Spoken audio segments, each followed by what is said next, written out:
Hey everybody, it's me, Jose Segura, your SMEA president. Welcome to day 3 of the mediated negotiations tentative agreement review. All right, so today we're just going to focus on the last article, the one we haven't gone over yet, which is Article 5, Workday and Work Year. This is really where a lot of the work was done. So you're going to see significant modifications and changes, additions, deletions, as you go through this particular TA. It's so much so that it's going to be kind of hard to do it in this kind of a review format, but we're going to do it anyway.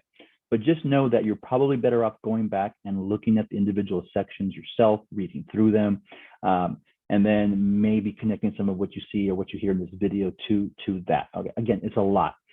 This was one that district really went, whole hog on. They proposed lots and lots of changes, and we've been sharing these changes with you throughout this whole process. We had that whole list of the more, right? The district wanted more from you in a lot of different places, and so we were able to kind of battle some of that back.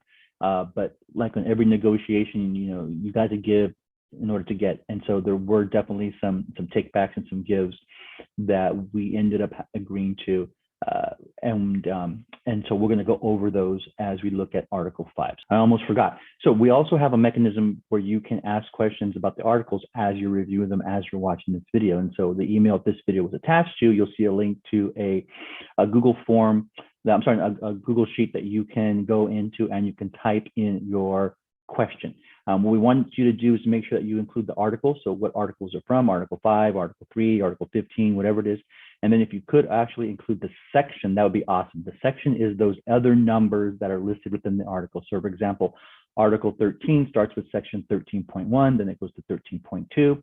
Sometimes the sections are longer, like 13.1.2.5. Whatever that number is in front of the section that you have a question about, we'd love for you to include that in the Google Sheet so that we know exactly where to look to address your question. And then we'll have a column there for responses. Now, this is an open document. Anybody could add their question in and anybody can look at the questions and the responses.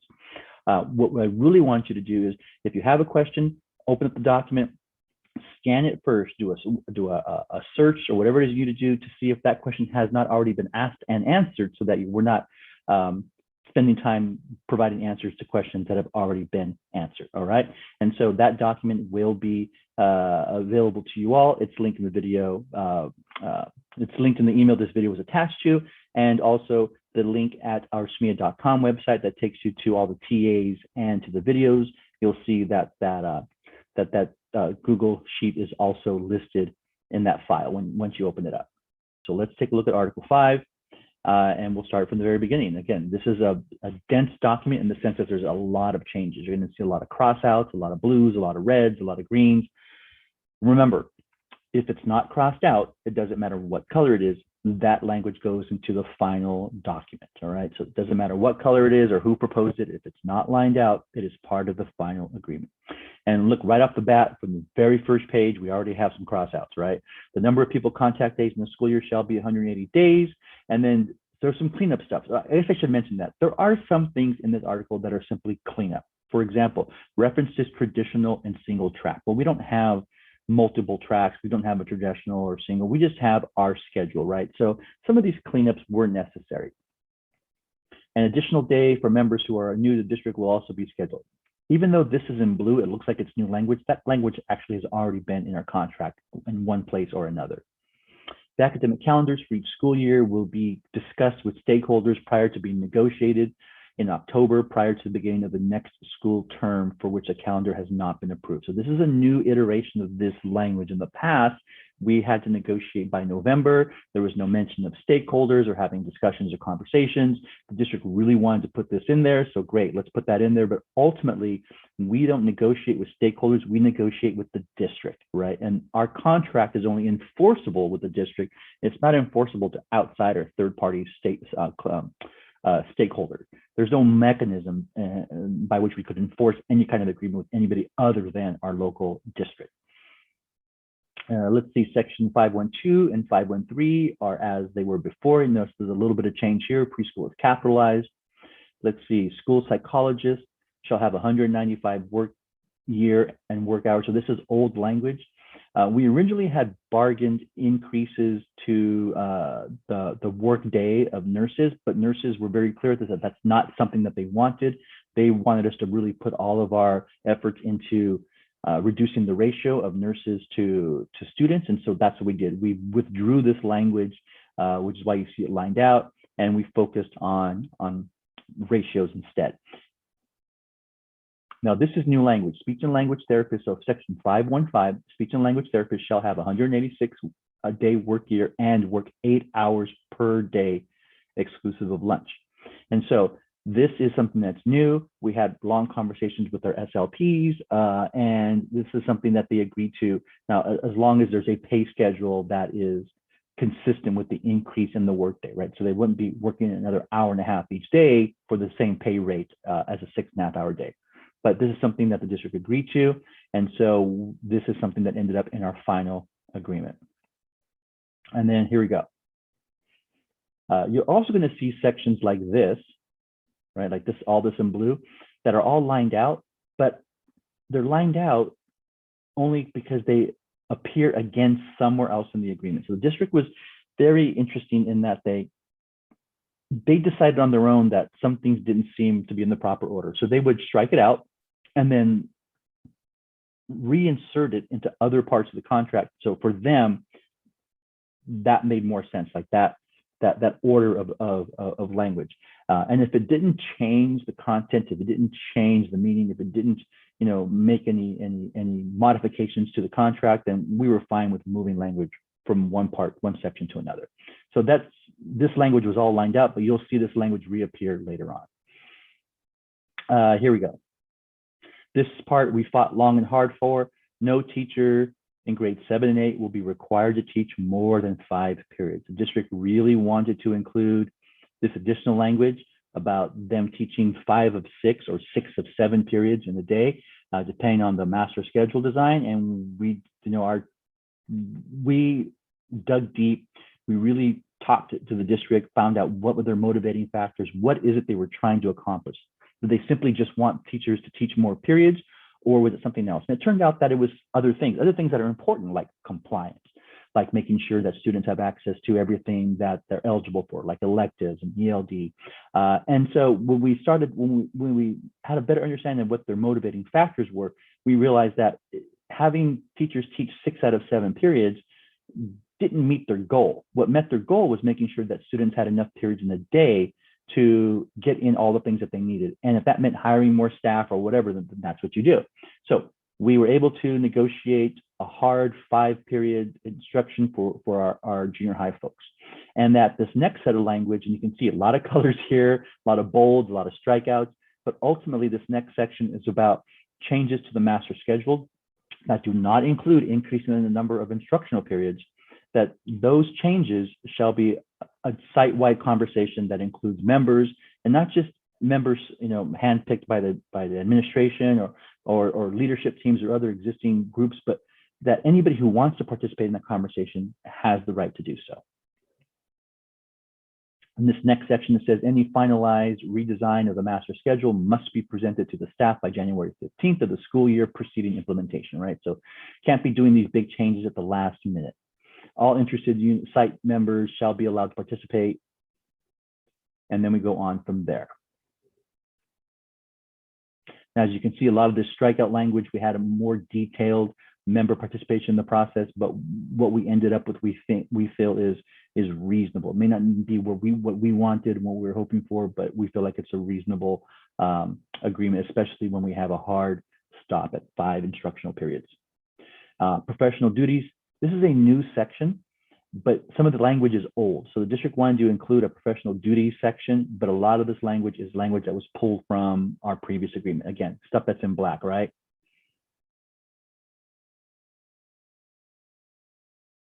And so here we go, professional duties, which may routinely require work outside the described normal schedule of an on-site or off-site hours included. So this is kind of confusing me just real quick.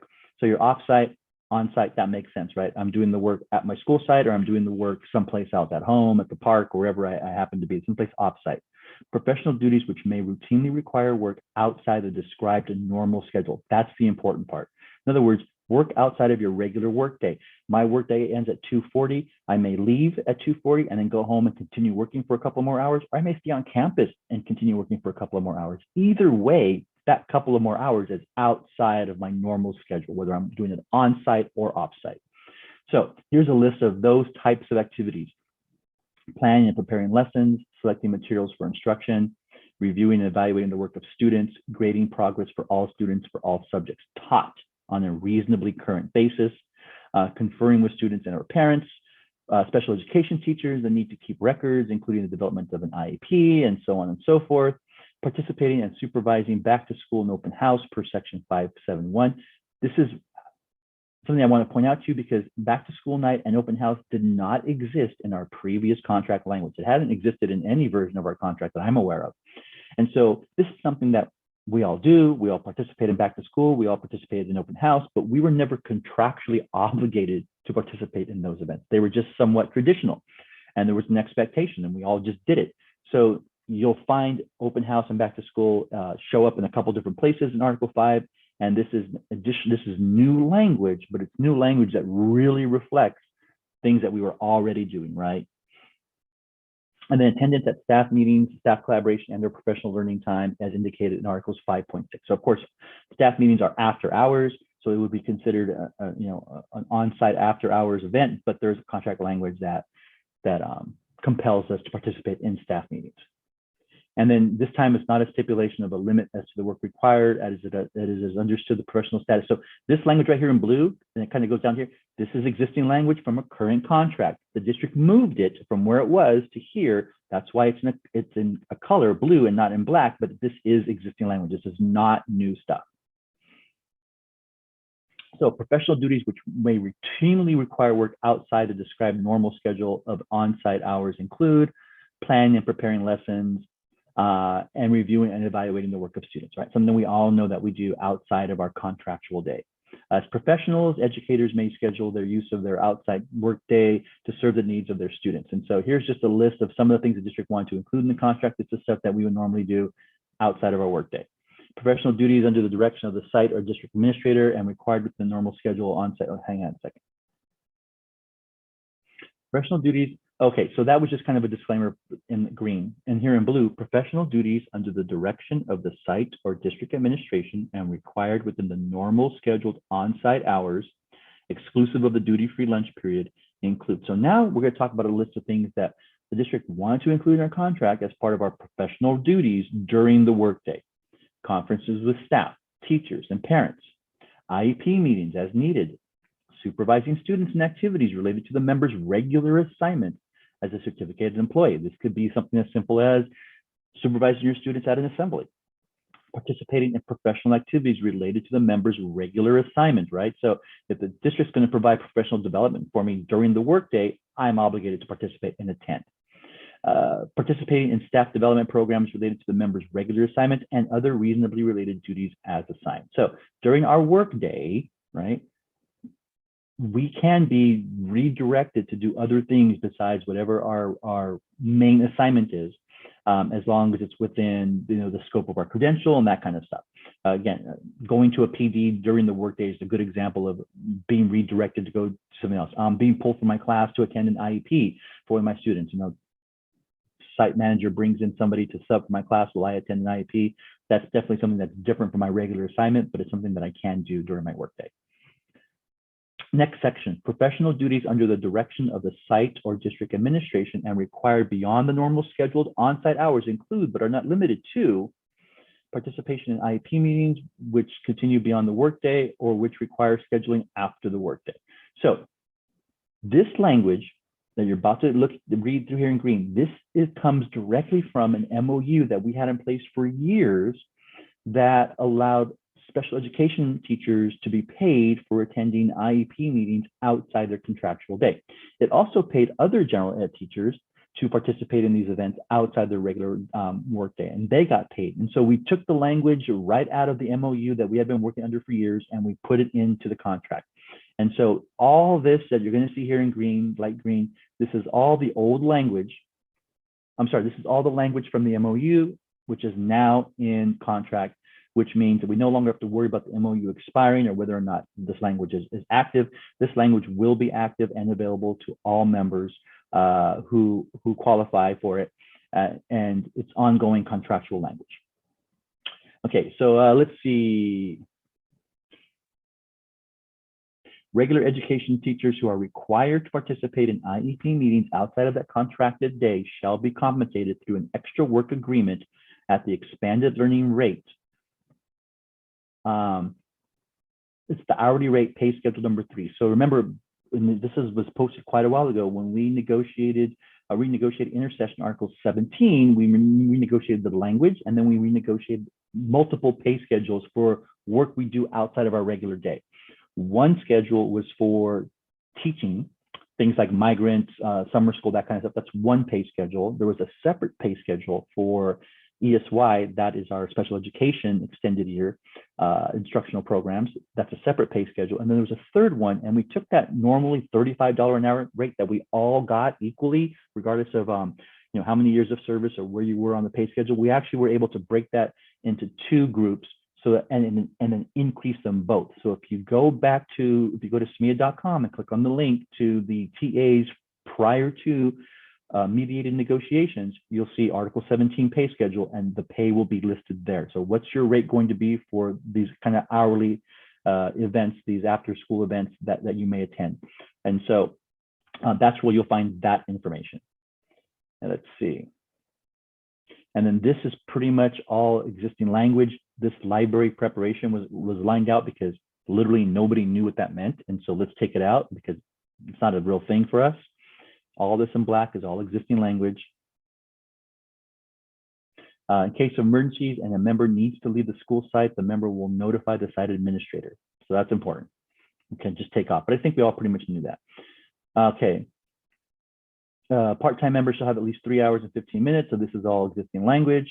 And then this is new right here. All parent conferences for part-time members shall be scheduled within the regular workday unless the members provided extra pay for his or her time. Limited assignment teacher language. This is all existing language from before. Duty-free lunch. This is all existing language from our previous contract. We all have, we all have access to a duty-free lunchtime. This is the rainy day provision. This is all existing language again. So preparation periods for grades TK8. So we're going to see some changes now as we get to prep periods, conferences, and other stuff. So prep periods for TK8. This is existing language from our previous contract. If you notice, there's no changes here until you get down to this part right here. All TK6 members will be entitled to. This is actually something we tried to get into the contract. That's 200 minutes every 10 working days. In addition to the preparation period, and the district, they fought back on that. Again, if it's lined out, it doesn't make it into our final agreement. If it's not lined out, regardless of color, it makes it into the final agreement. Let's see, release dates begin immediately. So, site and district administrators will not schedule a staff meeting or professional development on 6 early release days designated for the elementary preparation period. All right. And then those 6 days will be described later on in the agreement. This time shall not regularly be interrupted by staff meetings or other scheduled meetings, nor shall the time be used to substitute for another employee or member. And this is mostly existing language, except for what you see there highlighted in yellow. And then this language in red crossed out appears here in black. I don't know why it was crossed out by the district, but it just was, and then it was reinserted. That is existing language from a current contract. Okay, here we go. Assigned duties. All certificated staff members, with the exception of SDC, itinerant educators, transitional kinder, and kindergarten teachers, may be assigned to student supervision after school. Okay, you're probably wondering why there's so much crossed out here and what's going on. Well, it's because the district wanted to include both before school and after school duty. So they wanted to take some of your prep time away from your morning prep time and have you assigned to morning duty. And we really fought this for quite a while. There was a lot of iterations and versions that went back and forth. Ultimately, the district backed off of that. You notice that before school has finally been lined out right here, and then only after school exists in the final agreement. And then there will be no dismissal duty on minimum days. There will be dismissal duty on early out days. So this is language from our previous contract. The district actually lined that out also we're able to get that back into the agreement. Assignments shall be on a rotational basis, equitably distributed. So this is, again, existing language from our current contract. So that's rollover language. And then except in cases of afternoon recess duty is voluntary for paid, again, existing language from a previous from our current contract. Staff meetings, the district added this. Staff meetings, staff collaboration, and/or professional learning may be required in addition to the workday, but must be limited to no more than 7 hours per month. So the district wanted to expand the definition basically of a staff meeting to include staff collaboration and/or professional learning time. Some of you were already doing this at your site, others you were not. So this really puts into contract language that a staff meeting can be these different versions of meetings.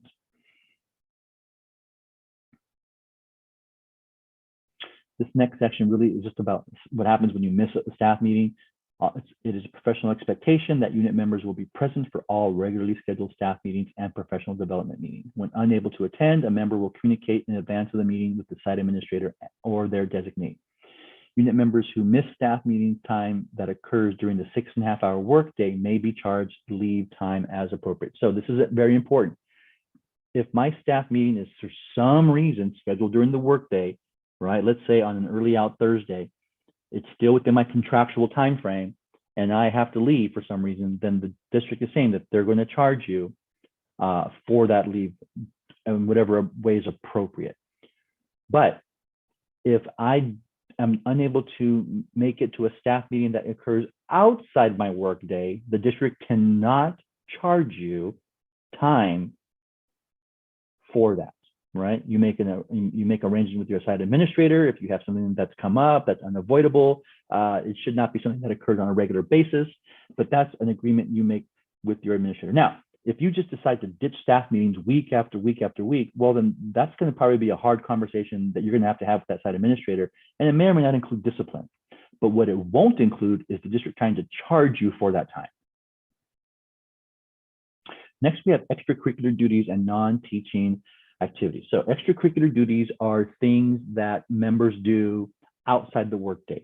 Traditionally, only junior high teachers have performed extracurricular duties. They did 8 hours a year. That's a year, not a month or not a week, but 8 hours a year of extracurricular activities. It included things like dances and games and stuff like that. Anything that was student-centered that required additional supervision on site in order to monitor students. That's really what extracurricular duties are based on.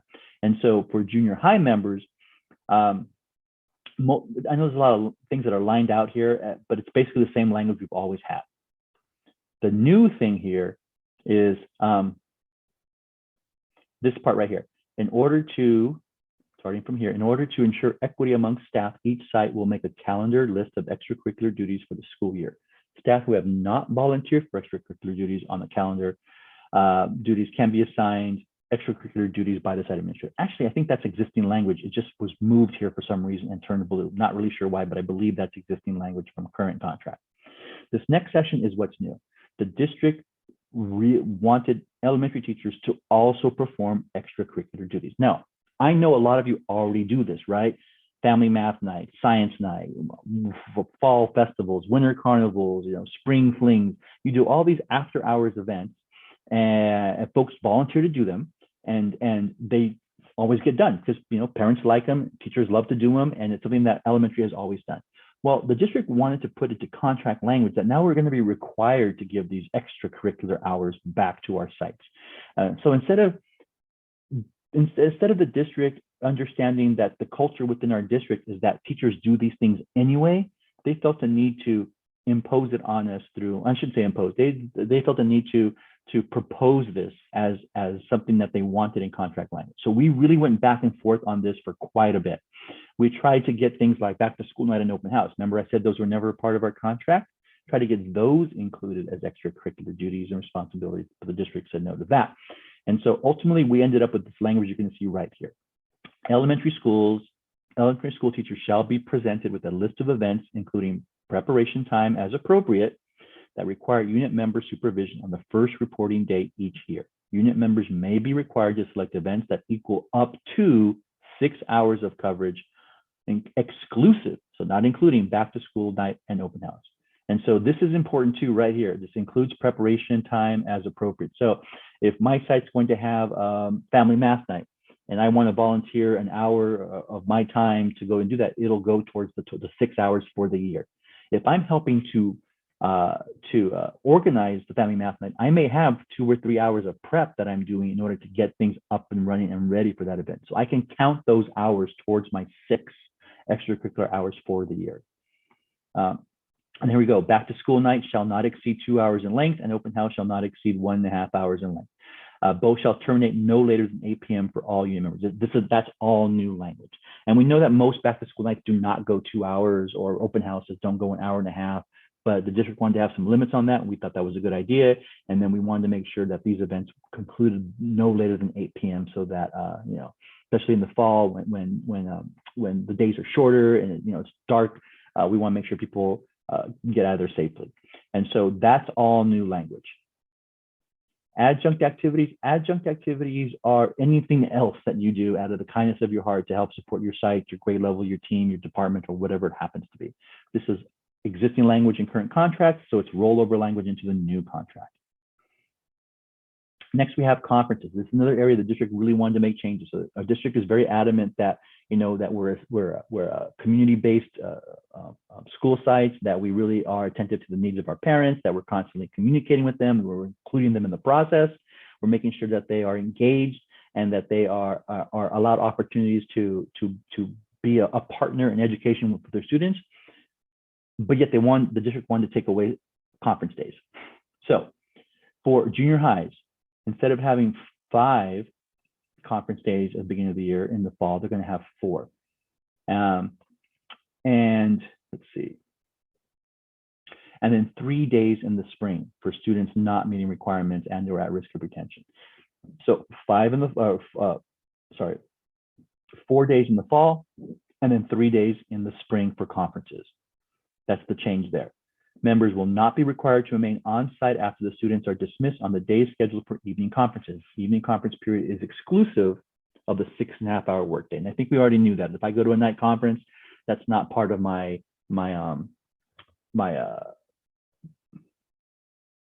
sorry, that is part of my workday, inclusive of my workday. So my kids go home, I go home at the same time, and then I come back for a couple hours for night conferences. This is for junior high. Big change here is in elementary. Changes to the number of conference days and changes to the requirement for evening or night conferences. So there will be, our contract had always said 8 conference days in the fall. That has been the standard in our contract for as long as I can remember. So it got changed from 8 in the district. We went back and forth, and we settled on 7 conferences in the fall and 3 student conference days in the spring. So instead of having 5 or a full week of conferences in the spring, the district wants us to only have 3. So that means what? It means really focusing on those students who are at risk, and having to tell parents that you just don't have enough time to conference. So you're going to conference your 3 days, and if you can't fit all your parents in, then that's going to be something you have to let parents know, that you wish you could meet with them, but the district has just limited the number of days that you can conference with them. And so that's a big change. You can see all the strikeouts and the different colors. We went back and forth on this. And then down here, it says 1 evening in the fall and 1 evening in the spring will be designated as an evening conference day. So there's definitely going to be an evening conference in the spring. There's definitely going to be an evening conference in the fall. It's going to be on a mutually agreed to day and time during the regular conference period, and be up to 2 hours, ending no later than 7 p.m. And then the conference will be held in a central location. There must be an administrator on site present, and you will not be required to remain on site after the students are dismissed on the days scheduled for evening conferences. The evening conference period is inclusive of a 6.5 hour workday. So there's nothing in here that requires you to participate in evening conference, but it does require that evening conferences are scheduled. And each site can decide how they're going to do that, as far as, are they going to ask parents if they want conferences at night or whatever it happens to be. On the days that there are evening conferences, you are not required to stay on campus past the time the students are excused, and you come back later on at night for the conference, for the evening conference, to conference with your parents. All right, this next section, IEP meetings can take the place of a parent-teacher conference. This is new language. This kind of had been a thing that had been going on for a while, where folks would have IEP scheduled for them during their conference time. Teachers were not aware of it, or they weren't made aware of it until maybe a week or so before the conference date approached. And so it was inconvenient at best. And so this language really solidifies it. It says IEP meetings can take the place of a parent-teacher conference. In this case, general education members shall be notified at least 1 month prior to the IEP meeting when possible. If an IEP meeting is scheduled during the conference period or within 2 weeks of the conference period, there is no need to also schedule a separate parent-teacher conference meeting unless it is requested by the parent. So this is good, clean language, right? If you have to be notified at least 30 days if an IEP is going to be scheduled during your conference time. And if it is, then that takes the place of your conference. If there's an IEP scheduled within 2 weeks of the conference period, then that can act as your conference. Okay, and then we go into here. And then section 513.1, the work year calendar allows for mandatory professional learning and teacher work days when students are not attendant. This is part of the additional days for activities. So we go on to this section. For additional classroom preparation time, unit members may submit up to 3.25 hours for compensation of actual time worked at their per diem rate prior to the start of the school year. So let's back up a little bit. We have a student day, means a day in which students and teachers are in the classroom, right? A student day is called a pupil contact day. The work year calendar allows for mandatory professional learning and teacher work days when students are not in attendance.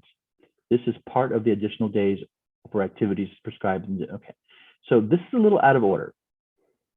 So let me tell you what's going on here.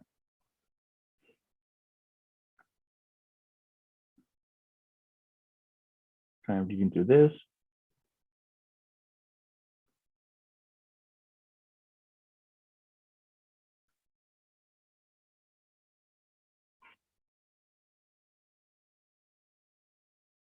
Okay. This is new language here too. Site-based coaches may be assigned to assist teachers with setting up at the start of the school year. So this is during those teacher work days at the beginning of the school year. Any member who does not attend the mandatory staff development day may use sick days or other usual means of accounting for absences from a normal duty day, right? In addition to the parent-teacher conference days in the fall and the spring, at the junior highs, there will be 6 minimum days plus the 4 minimum days at the end of the school year. That's for junior high folks, right?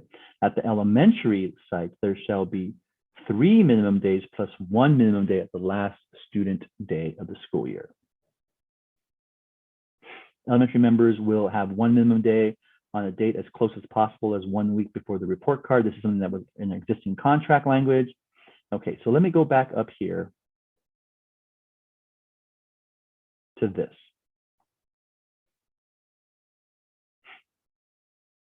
So the district